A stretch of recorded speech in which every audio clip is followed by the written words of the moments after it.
Melody here. You might know me as ApplePie Movement. I'm a humanitarian sharing the conversations with humanity which need to be heard. In today's conversation with Rev Rhina, we discuss how she went from being a lawyer to advocating for immigrant rights and founding the first church for immigrants in San Francisco. So come on, grab a piece of pie and join our conversation. Speak to provide some healing to the fundamentalists out there who do send their gay family members to conversion therapy and conversion camps. Are you familiar with the camps or with that type of therapy? Yes, I am. I have heard a lot about that. In this past week, we encountered a young person who was sent 6 months to a conversion camp. He's still healing from it.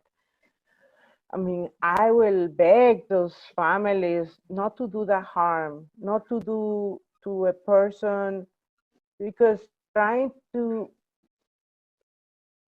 eradicate or exorcise, like an exorcism of somebody's such an integral part, sexuality and sexual orientation and sexual expression, is part of somebody's identity, and trying to destroy that is destroying a person. And so I will just beg people not to try to destroy that you love. With your experience, would you see these camps as a type or form of torture that's inhumane? Yes, I totally think those places are tortured. They are misleading. They aren't changing a thing, and they just wounding and hurting people to the deepest level. Yeah. The reason why I ask is I at one point in time was a gay conversion therapist, mostly because it's not something that I'm proud of I understand. To own necessarily. I wasn't sent to a traditional training program. It's just I was studying gay theology because nobody knew it. I was studying, I was struggling with my own coming out myself. So because I was already studying it, they just thought, oh, well, we'll make you, and so they sent all of the gay kids, in the church to me. And the first time I had a girl that was sent to one of those camps out in the Midwest.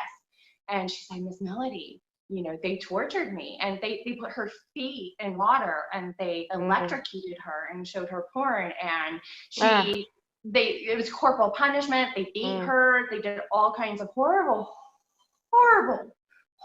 things. I can't understand why anybody would do that in the name of Christ to anyone, and she ran away, and then she was captured, and she was raped after she was captured, and that wasn't part of the program.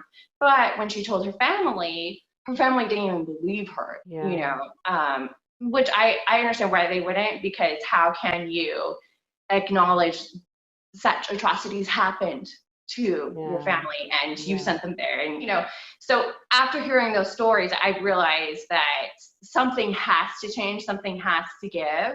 And I don't necessarily know how to change those mentality, but they're basically the basis of Trump supporters. I'm not sure how to necessarily reach them. I don't think that we can, because those people are totally blind. They will not look at what they're doing as wrong. But I think legislation is changing, and many states are saying, it's illegal, it's unconstitutional. And so that's my hope, that there's no room for those places anywhere.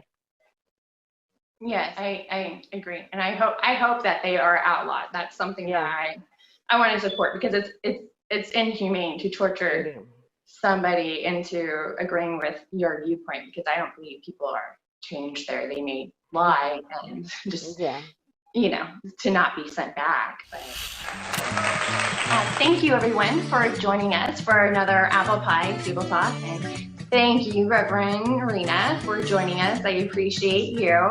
Thank you very much. And just